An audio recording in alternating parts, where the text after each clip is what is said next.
How should pro-life advocates deal with people who say they agree with us but refuse to allow pro-life presentations at their institutions? I'm going to talk about that today on this edition of The Case for Life. Thanks for joining us today. By the way, if you have not already visited our social media sites, please do so. We'd love to have you like our pages and pass them on to others so that we can spread word about this. Also, if you have not already done so, please pick up a copy of my book, The Case for Life, 2nd edition. You can get that at scottklusendorf.com, where you can also sign up for our pro-life apologetics course if you like the content we're covering here. Today, I'm going to do something a little bit different. I got an email just this morning that was troubling to me. It was puzzling and troubling, and I'm just going to go ahead and read it to you. Just to give you the context, I was scheduled to speak at a very prestigious classical Christian school in San Antonio, Texas, next month. And I was going to go in there and give a pro-life apologetics presentation. But the school has a new headmaster. The old headmaster had approved me, but the new one that came in, she has declined to have me speak. And I want to read you the email she sent about why she was declining and see if we can't unpuzzle this thing a little bit. Pardon me while I put on my goofy reader glasses here. These are my favorite $1.25 Dollar Tree glasses. I've got them all over the house because I keep losing them. But if I want to read carefully, I really do need to wear them. So pardon the Elton John look for a minute here. Here's what she writes. She says, "Scott, I have listened to your talk and it is well done and powerful. I totally agree with the message, but don't think now is the time to present this to our students. I am sorry that it has taken me a while to get back to you. We do support the pro-life message that you convey here at our school, but we need to leave this up to parents on how they want to engage this message with their children. You have a great message for the church, and I hope you have much success conveying it there. Sincerely," and she signs her name.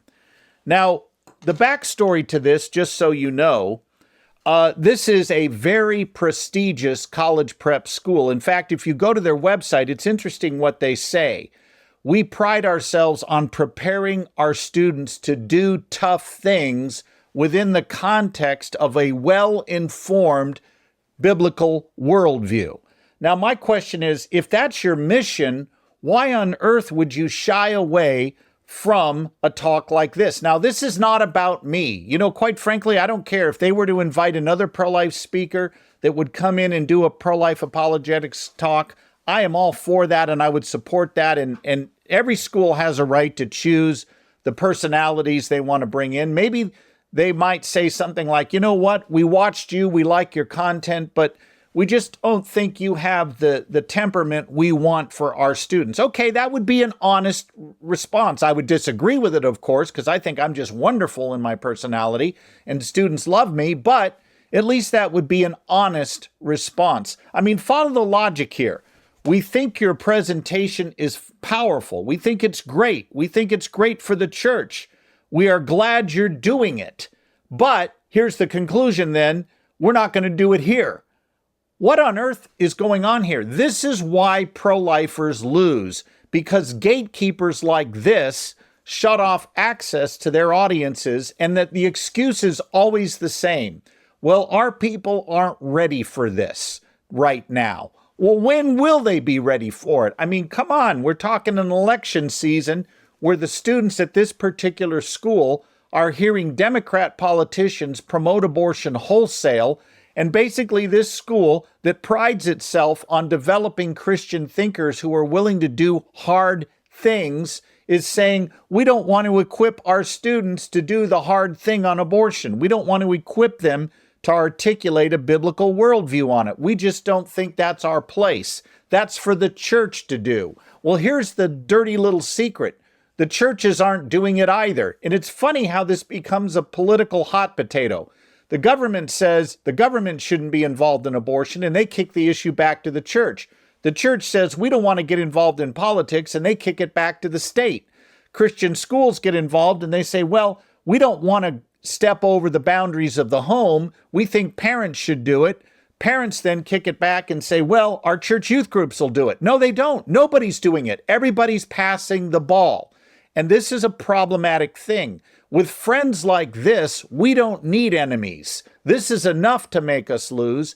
And I think pro-lifers need to think long and hard about what we're going to do to deal with schools like this one and churches like others that do the same kind of reasoning here. Say, oh yeah, we're with you. We agree with the message. We're pro-life. We're every bit as pro-life as you, but we're not going to talk about it. Okay, I'm going to say this bluntly, and if you're offended, I don't care.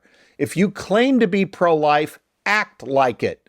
If you're pro-life, step up and defend the unborn. Don't cowardly hide behind spiritualese rhetoric where you make it sound like you agree with us, but you don't have the courage to do the right thing. Thank God Winston Churchill didn't use the same kind of reasoning this gal uses when dealing with the Nazis. Thank God Abraham Lincoln didn't use these kinds of arguments when dealing with slavery.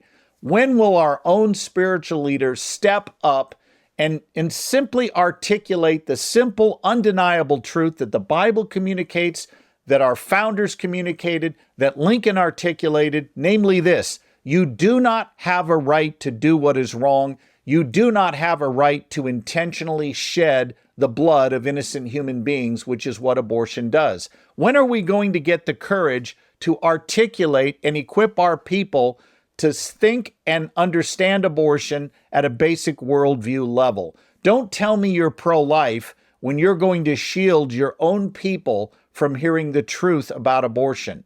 This is something we can no longer tolerate as a movement. It's emails like this that discourage me far more than a Planned Parenthood ad. Look, I don't expect unbelievers to get abortion right.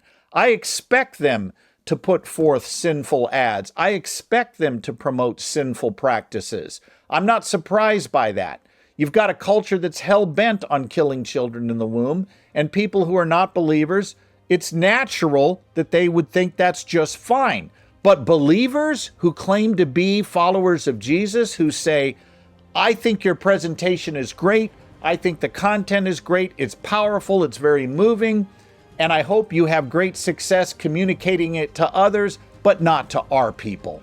This is just garbage. Christian leaders, you should be ashamed of yourselves if you think like this gal does. I hope you can do better. You must do better, or we're going to lose this fight.